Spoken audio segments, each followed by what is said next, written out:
नमस्कार, मैं हूं आपके साथ अमन और आप देख रहे हैं के न्यूज। और अब वक्त हो गया रिपोर्टर्स रिपोर्ट का। तो आइए नजर आते हैं इस वक्त की कुछ बड़ी खबरों पर। सबसे पहले खबर कन्नौज से आ रही है।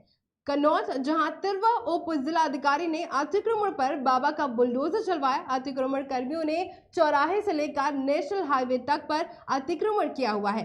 एसडीएम के आदेश पर अतिक्रमण को धराशायी कर दिया गया है। एसडीएम ने बताया है कि दोबारा अतिक्रमण करवाने वालों पर एफआईआर दर्ज होगी और साथ ही जुर्माना भी देना पड़ेगा। आपको बताते चले कि पिछले दिन हुई दुर्घटना में मौत के बाद अभी जाकर वाहन चालकों ने चैन की सांस ली। में कि पूरी टीम है, ईओ साहब है और एनएच नेशनल हाईवे के जो हमारे साथ है और थाना तिरवा से पुलिस दल है। आज नगर तिरवा में अतिक्रमण हटाने का अभियान शुरू किया गया है और ये लगभग गांधी चौराहे से पहले से लेकर के और आगे तक दूसरी साइड तक काफ़ी जो दुकानों का नाले से आगे जिन्होंने अतिक्रमण कर लिया था तो वो हम लोगों ने हटवाया है। नहीं, ये तो गलत है, हमने सभी का हटवाया है। जिसका भी नाले से आगे अतिक्रमण है हमने उसका सभी का हटवाया है। या अगर उसको नहीं हटाया तो फिर हमने जेसीबी से हटवाया है। अगर दोबारा और अतिक्रमण दोबारा होगा तो इसमें क्या नाम है?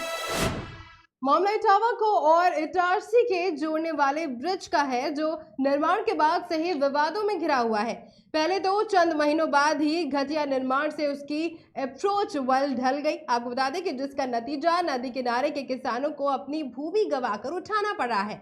आपको बता दें कि वहीं दूसरी ओर बिना पुराना रपटा तोड़े ही नया निर्माण कर दिया, जिसका हर्जाना दोनों गांव के ग्रामीणों को बारिश में बाढ़ के रूप में भुगतना पड़ रहा है। क्योंकि जैसे ही नदी में पानी बढ़ता है, पानी गांव में घुस जाता है, जिससे न सिर्फ लाखों का नुकसान हो जाता है बल्कि जान का भी खतरा बना रहता है। आपको बता दें कि बात करें निर्माण कार्यों में भ्रष्टाचार की, तो ब्रिज के दोनों ओर छोटी छोटी दरारें पड़ने लगी हैं। वहीं बीच में एक गड्ढा भी हो गया है, जिससे हादसा होने का भी डर सता रहा है।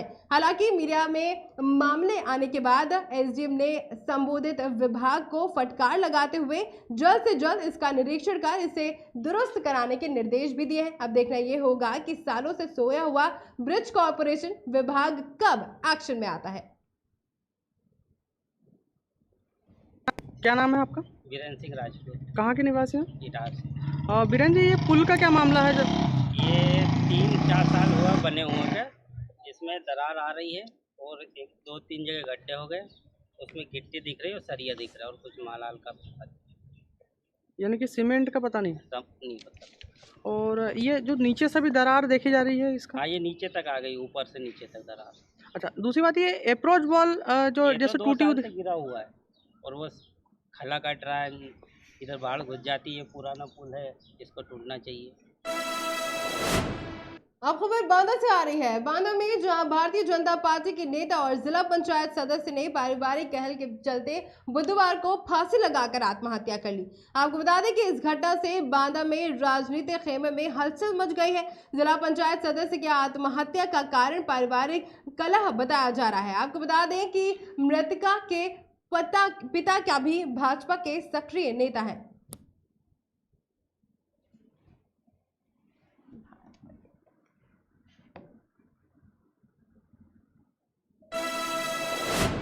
खबर आगरा से आ रही है, जहां ताजमहल के अंदर भगवा वस्त्र पहनकर जगत गुरु परमहंस आचार्य को रोकने का मामला तूल पकड़ चुका है। बता दें कि एक दिन पहले जगत गुरु परमहंस आचार्य ताजमहल का दीदार करने के लिए पहुंचे थे, जिनको आईएसआई कर्मियों ने भगवा और लोहे के डंडे का हवाला देते हुए ताज का दीदार करने नहीं दिया।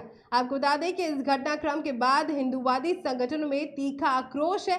बुधवार को हिंदू महासभा के पदाधिकारियों ने एसएसआई कार्यालय पर जोरदार प्रदर्शन किया और एएसआई कार्यप्रणाली के सवालों को घेरे में खड़ा कर दिया। आपको बता दें कि एएसआई कार्यालय पर प्रदर्शन करने वाले हिंदूवादी संगठनों ने साफ ऐलान कर दिया कि अगर भगवा पहनकर ताज का दीदार नहीं किया जा सकता तो फिर हिजाब पहनकर भी ताज के दीदार करने वाले लोगों को रोका जाए। आपको बता दें कि हिंदू महासभा के प्रदर्शन को देखते हुए एएसआई कार्यालय पर भारी संख्या में पुलिस बल तैनात किया गया। वहीं भगवा पहनकर जगत गुरु परमाचार्य हंस को ताजमहल देखने से रोके जाने के मामले में अब जांच शुरू हो चुकी है। छावनी पीठाधीश्वर जगत गुरु परमहंस आचार्य के नाम से जानते हैं। श्री धाम अयोध्या से मैं यहाँ आया था चूंकि यह तेजो महालय शंकर जी का मंदिर है, जिसको गलत इतिहास बताया गया बच्चों को कि ताजमहल नहीं तेजो महल है, और वहाँ शंकर जी की अभी भी पिंडी दबी हुई है। तो हमें चूंकि मैं भगवा पहना हूँ, तो यहाँ के जो पुलिस प्रशासन मिलिट्री वाले लोग थे वो बोले भगवा को अंदर नहीं जाने देंगे, अब आप ये ब्रह्मदंड लिए हैं, यहाँ सिर्फ टोपी वालों को अलाउ है। तो मजहब विशेष के लोगों को ज़्यादा यहाँ महत्व दिया जाता है, दुर्भाग्य है। और भगवान चाहेंगे तो यह जो लोगों के अंदर जो है एक दुर्भावना पैदा हो गई है वो ठीक किया जाएगा। जय श्री राम। देखिए, जिस तरीके से इसको सत्ता की हनक कहेंगे कि एक मुख्यमंत्री केसरिया भगवा पहनकर ताजमहल के अंदर तेजो महल के अंदर जा सकते हैं, जबकि हिंदू शिरोमणि अयोध्या के परमहंस जी को रोक दिया गया मात्र ये कहकर कि भगवा पहने, इनके हाथ में जो भी सामान है। तो मैं ये कहना चाहता हूँ कि संतों की जो पहचान होती है वो एक हाथ में कमंडल, दूसरे हाथ में शस्त्र, इन दोनों को संत नहीं छोड़ सकता है। और जिस प्रकार से हिजाब पहनकर महिलाएं मुंह ढककर दर्शन कर सकती हैं, तेजो महल के मुल्ला टोपी लगाकर वहाँ पर अपवित्र कर सकते हैं तेजो महल को, तो एक संत समाज को रोकना काफ़ी कायरतापूर्वक है। और वहाँ पर उर्स हो सकता है, उसके अंदर बिरयानी खा सकते हैं, उसके अंदर शरबतें चल सकते हैं, उसके अंदर गिलास, कटोरी, चम्मच, चक्कू, जो भी वो अन्य चीज़ें ले आ सकते हैं। लेकिन संत समाज को मात्र ये कहकर केवल अपमानित करना है, हिंदू सनातन धर्म को अपमानित करना। आज हम लोगों ने यहाँ पर पुतला फूकने की कोशिश करी, लेकिन प्रशासन चूँकि कहीं ना कहीं लगाम लगाना चाहता है, तो इसलिए उन्होंने पुतला हमसे छीन लिया। तहरीर भी देंगे हम लोगों ने एएसआई के खिलाफ तहरीर दी है थाने रकाबगंज में। हम लोगों ने मांग करी है कि इनके खिलाफ एफआईआर दर्ज किया। एफआईआर दर्ज अगर नहीं होती है तो हिंदू महासभा सनातन धर्म संत समाज के लिए एक लंबी लड़ाई लड़ने का भी आह्वान करता है। ठीक है। एक मामला आया है, कल एक अयोध्या से महंत आए थे ताजमहल देखने के लिए। उनका आरोप है कि उन्हें ताजमहल के अंदर एंट्री इसलिए नहीं दी गई कि वो भगवा पहने थे। कितनी सच्चाई है, क्या मामला संज्ञान में आया है? इस घटना की जानकारी मुझे भी एक स्थानीय पत्रकार के द्वारा हुई। 11:30 बजे दूरभाष से मेरे पास फोन आया।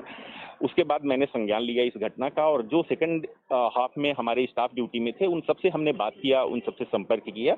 बट हमारे एएसआई के सभी स्टाफ ने डिनाई किया कि इस प्रकार की घटना उनके संज्ञान में नहीं हुई थी। उसके बाद प्रकरण की गंभीरता को देखते हुए जो हमारा सिक्योरिटी स्टाफ था, हमने उनसे भी बात किया, तो ये पता चला कि पश्चिमी गेट पे 5:30 बजे के आसपास एक स्वामी जी आए थे। उनके हाथ में कोई वस्तु थी। स्वामी जी के वस्त्र को लेकर के एएसआई के किसी स्टाफ ने या सिक्योरिटी किसी स्टाफ ने कोई टिप्पणी नहीं की है।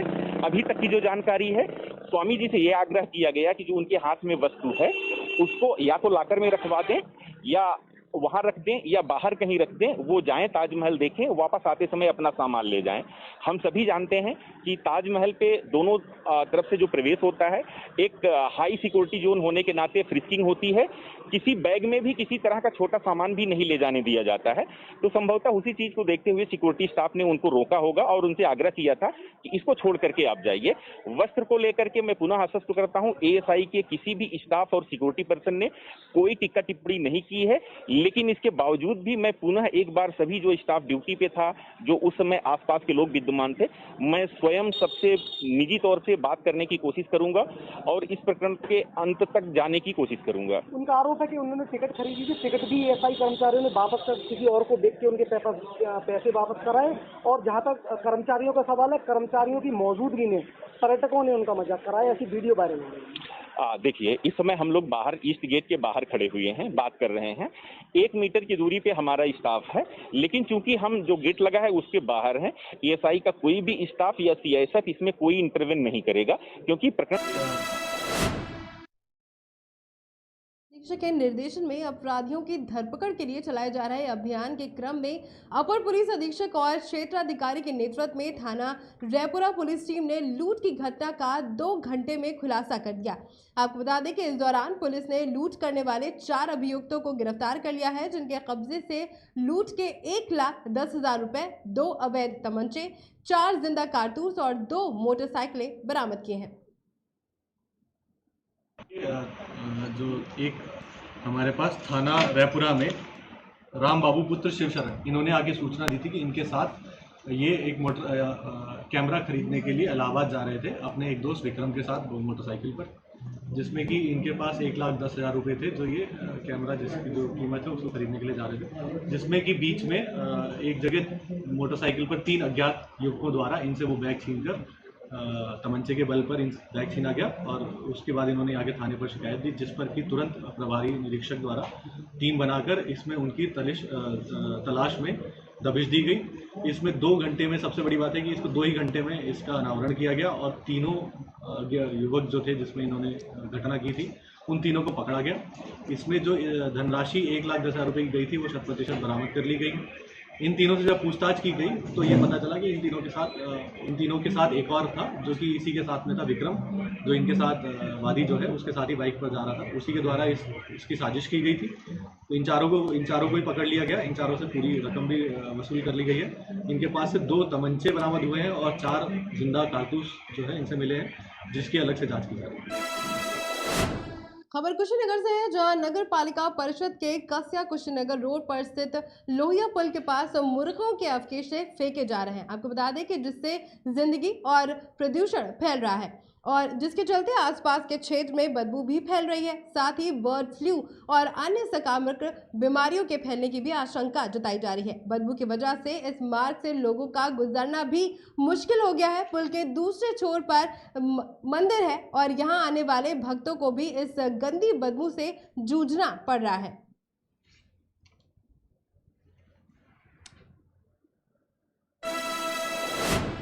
मामला दिल्ली से सटे गाजियाबाद के लोनी बॉर्डर थाना क्षेत्र का है, जहां तिलक राम कॉलोनी इलाके में 23 अप्रैल को एक युवक की चाकू मारकर हत्या कर दी गई थी। मृतक दिल्ली के जोहरीपुर कन्हैया मोहल्ले का निवासी था। आपको बता दें कि जो कि थाना लोनी बॉर्डर स्थित फार्म हाउस में एक शादी समारोह में आया हुआ था, जहां देर रात 2 आरोपियों ने फार्म हाउस में घुसकर उस पर हमला कर दिया, जिससे युवक की मौत हो गई। पुलिस मामले की जांच में जुटी हुई थी और इस दौरान पुलिस ने दोनों हत्यारों को गिरफ्तार कर लिया है।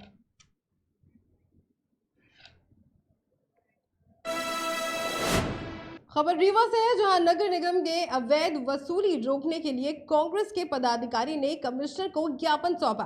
आपको बता दें कि और बताया कि नगर पालिका निगम में बस स्टैंड, चौराहे और मंदिरों पर पर्चियां देकर लोगों से जबरदस्ती अवैध वसूली की जा रही है और पैसे लेकर रसीद नहीं दी जा रही है। साथ ही रसीद मांगने पर गाली गलौज और जान से मारने की धमकियां भी दी जा रही हैं।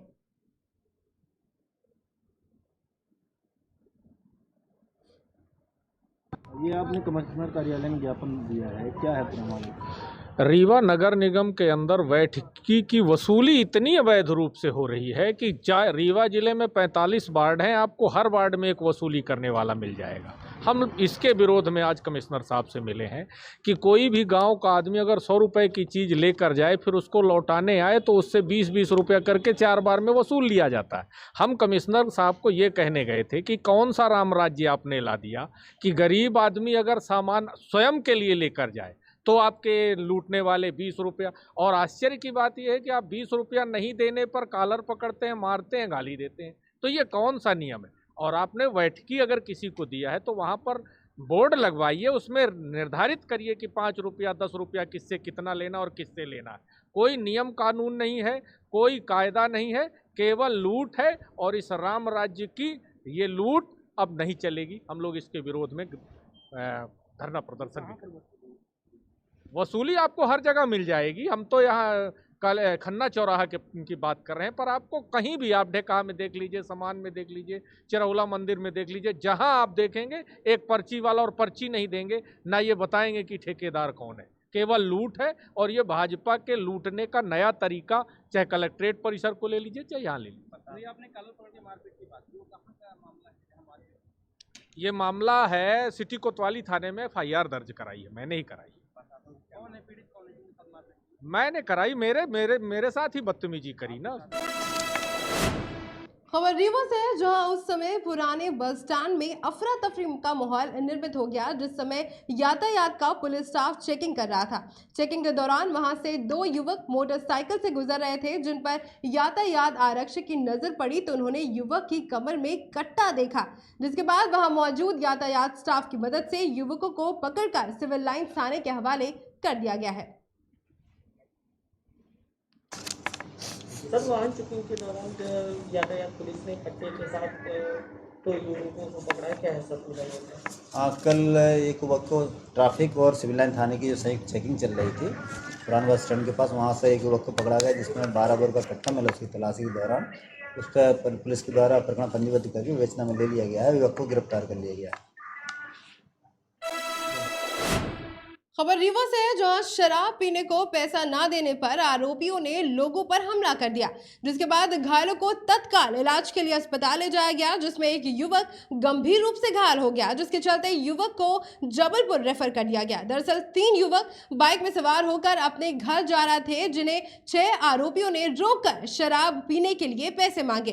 पीड़ितों ने रुपए देने से इनकार कर दिया तो आरोपियों ने उनके साथ जमकर मारपीट की, जिसमें तीनों लोग घायल हो गए। घटना की शिकायत मिलने पर पुलिस ने दोनों पक्षों के खिलाफ काउंटर मामला दर्ज कर लिया है।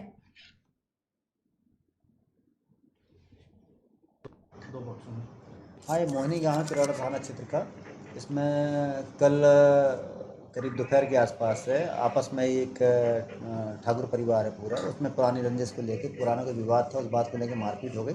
मारपीट पे दोनों पक्षों को चोट आई है। उस पर से पुलिस ने प्रकरण पंजीबद्ध कर लिया है और डॉक्टर की रिपोर्ट के आधार पर और उसकी हालत के आधार पर एक तरफ से धाराओं को भी बढ़ाया गया है। उसमें 327 और 307 की धारा भी थाना प्रभारी के द्वारा बढ़ा दी गई है और उसमें एक आरोपी है पुराना, इसका रिकॉर्ड है, उसकी पुलिस लगातार तलाश कर रही है, शीघ्र गिरफ्तार किया जाएगा। इन खबरों पर फिलहाल बस इतना ही। आप जुड़े रहिए KKD न्यूज़ के साथ।